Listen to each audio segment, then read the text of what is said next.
એટલે ધર્મદાની વાત આપણે એટલે ભેગા ભેગું સૂર્યદેવનું નામ લેવામાં આવે અને રેમેન આપણે કાલે વાત આપણે ને એ રીતની સૂર્યદેવની કથા છે અને આની સાથે જોડાયેલી છે અને એ કાલે આપણે શીખવા મળે ને કે આજે આ પુણ્ય કરે ને વ્રત કરે તે કર્મ કરે એ આગળ કોમ આવે એવી રીતે સૂર્યનારાયણ પણ એવું સત્ય જેમ ધર્મરાજા જો ને આપણે ખૂબ પુણ્યદાન કરતો ને ધર્મ ઉપર હારા વાત ચાલતો ને એ રીતે સૂર્યદેવનું એવું જ કામ છે એ રહ્યા પણ તપસ્વી છે અને બધું આ જે પ્રકાશ આખી પૃથ્વી ઉપર પાડે છે ને એવી રીતે સૂર્યનારાયણ એવું કહે છે કે મારું જે વ્રત ભેગું ભેગું કરે અને જે મારા જે કર્મનો જે મેં જે વિધિ વાવડે જે ચાલે ને તો એના ઘરની અંદર પણ સુખ સમૃદ્ધિ અને જેમ હું પ્રકાશ પાડું છું એના જીવનની અંદર એવો જ પ્રકાશ પડે તો સૂર્યનારાયણનું વ્રત આપણે વાત સાંભળો મહાસુદ સાતમના દિવસે અથવા કોઈ પણ રવિવારનું આ વ્રત કરી શકાય છે મહિને પૂરું થાય છે વ્રત કરનારને રોજ નાહીને સૂર્યનારાયણની પૂજા કરવાની દર્શન કરવાના અને બપોરે 12 વાગે ખીરનું એક ટાણું કરવાનું એક વનમાં સૂર્યનારાયણ તેમની માતા સાથે રહે એ સૂર્યનારાયણ દિવસભર જગતમાં પ્રકાશ પાથરે અને સાંજ પડતા ઘરે આવે માતા ઘરમાં એકલી બેસી રહે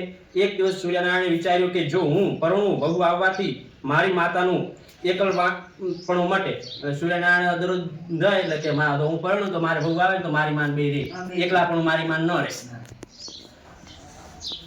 એક દિવસ સૂર્યનારાયણ બીજા દિવસે સૂર્યનારાયણે માતાને વાત કરી તો માતાએ કહ્યું આપણે વનમાં વસીએ છીએ એટલે કન્યા મળવી મુશ્કેલ છે છતાંય થોડે દૂર રતાદ્રી નામની એક રૂપાળી કન્યા છે ત્યાં જઈ વાત કરું માં ગયા રાત્રાદેવી રાણી પાસે અને ખબર અંતર પૂછી વાત કાઢી તમારી દીકરી રતાદ્રી હવે મોટી થઈ ગઈ છે તો હું તેને કુંવારી કરી રાણી કહે મારી દીકરી લાયક મૂર્તિઓ મળે તો હું વિવાહ કરવા તૈયાર છું માં બોલ્યા મારો દીકરો સૂર્યનારાયણ ધ્યાનમાં નથી ઉતરતો તમારી મરજી હોય તો કરો કંકુના રાણી બોલી તે તમારો દીકરો દિવસભર નવખંડ આથડે અને સાંજે ઘરે આવે છે ત્યારે મારી દીકરી ખાવા પામે આવું દુઃખ હોય પછી મારાથી દીકરી કેમ દેવાય માં તો હસતા થઈને ઘેર આવ્યા સાંજે સૂર્યનારાયણને બધી વાત કરી સૂર્યનારાયણ આ સાંભળીને સમસમી ગયા બીજા દિવસે તે જતી વખતે બોલ્યા માં આજે રાત્રા દેને ત્યાં કોઈ અતિથિ પધારશે એટલે રાત્રાદે આપણે ત્યાં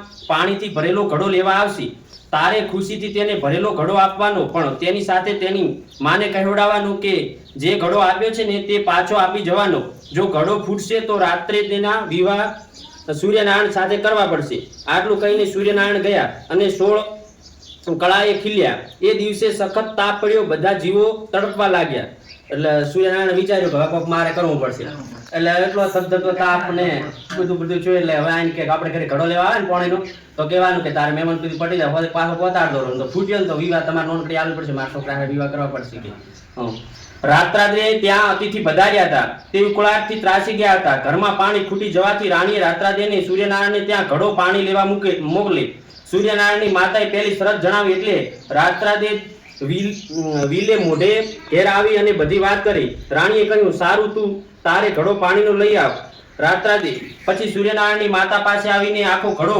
આપવાની કબૂલાત કરી પાણીનો ભરેલો ઘડો લીધો અતિથિને ઠંડુ પાણી પીવાયું એટલે પીધું અને પાછા રસ્તે પડી ગયા જ્યારે ગરમી ઓછી થઈ ગઈ ત્યારે રાત્રાદે ખાલી ઘડો સૂર્યનારાયણની માતાને પહોંચાડવા નીકળે પણ રસ્તામાં બે પાડા લડતા હતા તેથી અડફેટમાં આવતા રાત્રાદેને હાથમાંથી ઘડો પડીને ભાગી ગયો બે પાડા લડતા પછી હવે જેવા ફૂટી ગયો ઘડો રાત્રાદે રડતી રડતી મા પાસે ગઈ વાત કરી શરત પ્રમાણે લગ્નનું નક્કી કર્યું સાંજે સૂર્યનારાયણ ઘરે પધાર્યા ત્યારે માએ તેમના પગલા પાડ્યા થતાં જ ત્યાં નાનકડો મહેલ ખડો થઈ ગયો રાણી તો આ જોઈને આશ્ચર્યચકિત પડી ગઈ તેણે મહેલમાં ફરી જોયું તો તેમાં લગ્નની બધી સામગ્રી પડી હતી તેથી રાત્રાદેના હરખનો પાર ન રહ્યો પોતાના પતિ આવી શક્તિ ધરાવે છે એ જાણીને તે ખૂબ ખુશ થઈ બીજા દિવસે સૂર્યનારાયણને વાદ્ય ગાદ્ય પ્રણાય અને માતા વહુને આશીર્વાદ આપ્યા સવાર પડતા જ સૂર્યનારાયણ પુંજ રેલાવા બહાર નીકળ્યા પડ્યા તે છેક સાંજે ઘરે પાછા વધાર્યા ત્યાર સુધીમાં રાત્રાદે રસોઈ કરી રાખી હતી અને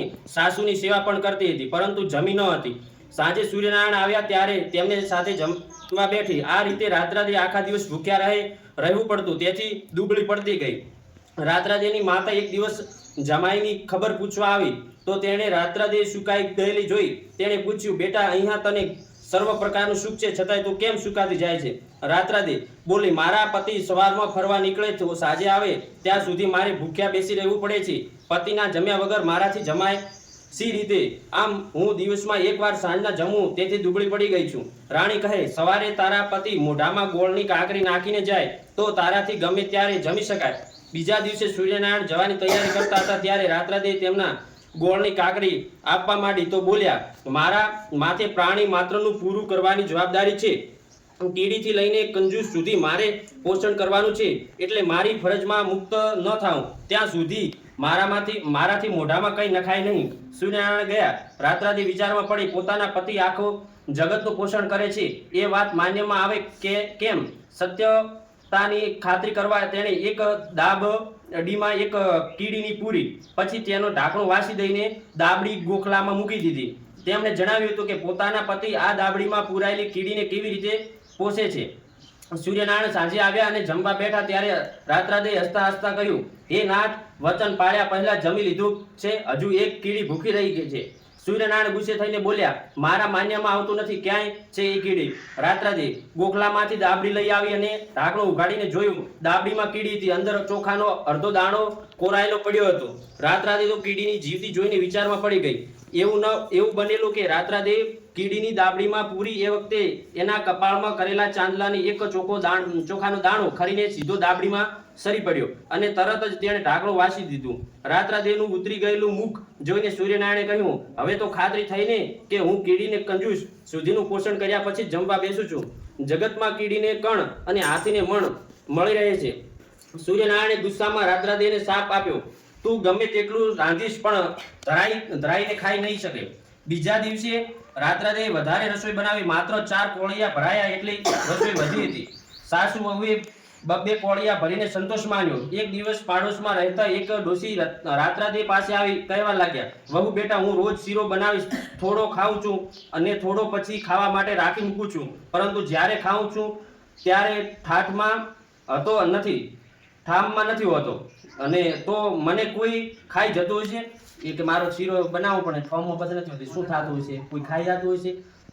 સાંજે સૂર્યનારાયણ આવ્યા એટલે રાત્રાદેવી ડોશીના દુઃખની વાત કરી તો સૂર્યનારાયણે કહ્યું, શીરો કોઈ ખાઈ જાય છે એ કહ્યું, પણ એ વાત કોઈને કહેવાની નહીં. રાત્રાદેવી નહીં કહેવાની ખાતરી આપી એટલે સૂર્યનારાયણે કહ્યું ડોશીને, 2 વહુઓમાંથી કાળી વહુ શીરો ખાઈ જાય છે. બીજા દિવસે ડોશી આવ્યા એટલે રાત્રાદેવી દેવીથી બોલી જવાયું કે માજી તમારી કાળી શીરો ખાઈ જાય. એટલે એને ઘરવા હતો કે અમે બનાવો છો, પણ એટલે કે સૂર્યનારાયણને ખબર હતી કે કાળી વહુ છે ને એની શીરો ખાઈ જાય, પણ પહેલી શરત કરી તું કોઈને કહીશ માં કે હું કહું, પણ એથી ન રહેવાનું. ડોશીમાં આવ્યા એટલે કીધું. ડોશીએ તો ઘરે જઈને કાળી વહુને ન કહેવાનું વહેણ કયા. વહુને ખબર પડી કે સૂર્યનારાયણનું તેનું નામ દીધું છે, તેથી સૂર્યનારાયણને ગમે તેમ ગાળો ભાંડવા લાગી. સાંજે સૂર્યનારાયણ ઘરે આવ્યા ત્યારે પણ કાળી વહુ મોટા સાજેથી ગાળો પાડતી હતી, તેથી સૂર્યનારાયણ સમજી ગયા કે પત્ની ગુપ્ત વાત જાહેર કરી દીધી છે. સૂર્યનારાયણે રાત્રાદેવીને ઠપકો આપ્યો, આખરે તારા પેટમાં વાત ટકી નહીં તે ડોશીને કહ્યું તો શું શીરો નીકળ્યો? વહુએ ઠપકો ખાવો પડ્યો અને મેં ગાળો ગાધી. રાત્રાદેવી સૂર્યનારાયણને પગે પડીને કહેવા લાગી, નાથ ક્ષમા કરો, આવી ભૂલ ફરીથી નહીં કરું. મેં તો ભોળો ભાવે ડોશીને વાત કરી હતી. સૂર્યનારાયણ પછી જમવા બેઠા અને 4 કોળિયા જેટલી રસોઈ રાખી બધું જ ખાઈ ગયા. એક દિવસ માએ ફરિયાદ કરી, બેટા, અમને રોજ 2 કોળિયા ખાવા મળે છે, તેથી શરીર ચાલે તેમ નથી. હવે અમારે શું કરવું? અમારો કોઈ દોષ હોય તો તેનું નિવારણ બતાવો. સૂર્યનારાયણ બોલ્યા, માં, તમે જો મારું સૂર્યનારાયણનું વ્રત કરો તો તમારું બધું દુઃખ દૂર થાય. વચનમાં રાત્રાદેવી બોલી ઉઠી, જરૂર, અમે 32 વ્રત કરશું, માટે વ્રતની વિધિ જણાવો. સૂર્યનારાયણ બોલ્યા, મહાસુદ સાતમના દિવસે અથવા કોઈ રવિવારને આ વ્રતનો આરંભ કરવો. 6 મહિના સુધી રોજ નાહીને મારી પૂજા કરવી અને સૂર્યનારાયણ હે સૂર્ય દેવતા કહીને મારી વાર્તા કહેવી અને સાંભળવાથી પછી ખીર રાંધી બપોરે 12 વાગ્યા સૂર્યદેવનું નૈવેદ્ય ધરાવી ખીર ખાવું, એકટાણું કરવાનું. ત્યાર પછી આખો દિવસ કંઈ ખવાય નહીં. 6 માસ પૂરા થાય એટલે વ્રતનું ઉજવણું કરવાનું. તેમાં સવાશેર ઘઉંના લોટનો સવાશેર ઘી અને સવાશેર ગોળ નાખી લાડવા બનાવવા. તેમાંથી 1 લાડવો બાળકને આપવો, બીજો ગાયને આપવો, ત્રીજો નૈવેદ્યમાં ધરાવવો, ચોથો પ્રસાદી તરીકે આરોગવાનો અને બાકીના લાડવા બ્રાહ્મણને જમાડવાના. માં બોલ્યા, બેટા, હું અને વહુ આવતી મહાસુદ સાતમથી તારું વ્રત કરીશું, પણ વ્રતનું ફળ શું છે? સૂર્યનારાયણ કહે છે, રોગ માટે સંતાન પ્રાપ્ત થાય છે અને અંતમાં સદગતિ થાય છે. એટલે માએ પૂછ્યું કે અમે વ્રત કરશો પણ અમને શું ફાયદો થશે? તો સૂર્યદેવ કહે છે કે રોગ માટે સંતાન પ્રાપ્ત થાય અને અંતમાં સદગતિ થાય. આનો સૂર્યનારાયણ વ્રત કરવાથી સંતાનની પ્રાપ્તિ થાય એવું જો આપણે સૂર્યનારાયણ કહે છે. મહાસુદ સાતમને આવતા સાસુ વહુ સૂર્યનારાયણનું વ્રત આદર્યું. થોડા જ દિવસોમાં તેમની કાંતિ બદલાઈ ગઈ. ઉમંગથી તેમણે 6 માસ પૂરા કર્યા અને વ્રતનું ઉજવણું કર્યું. ઉજવણામાં વધેલા લાડવા જમાડવાના બ્રાહ્મણની શોધ કરતા 2 બ્રાહ્મણ મળી આવ્યા. રાત્રાદેવી તેમને સૂર્યનારાયણની વાર્તા સાંભળી જમવા બેસાડ્યા. જમી રહેલા પછી બ્રાહ્મણોએ રાત્રાદેવીને કહ્યું, બહેન, થોડું દૂર એક ગોવાળ તેની ઝૂંપડીમાં માંદો થઈને ખાટલે પડ્યો છે. જો તમે ત્યાં જઈને તે સૂર્યનારાયણની વાર્તા સાંભળે તો તે જરૂર તે સાજો થઈ જશે. તમે વ્રત પૂર્ણ કર્યું છે એટલે સૂર્યનારાયણના તમામ પર પ્રસ્ત્ર છે. તમારા પગલા જ્યાં થશે ત્યાં સુખ શાંતિ થશે. સાસુ વહુએ ત્યાં દોડી ગયા. જોયું, ગોવાળ સૂતો હતો પણ તેનામાં ચેતન જેવું કંઈ હતું નહીં.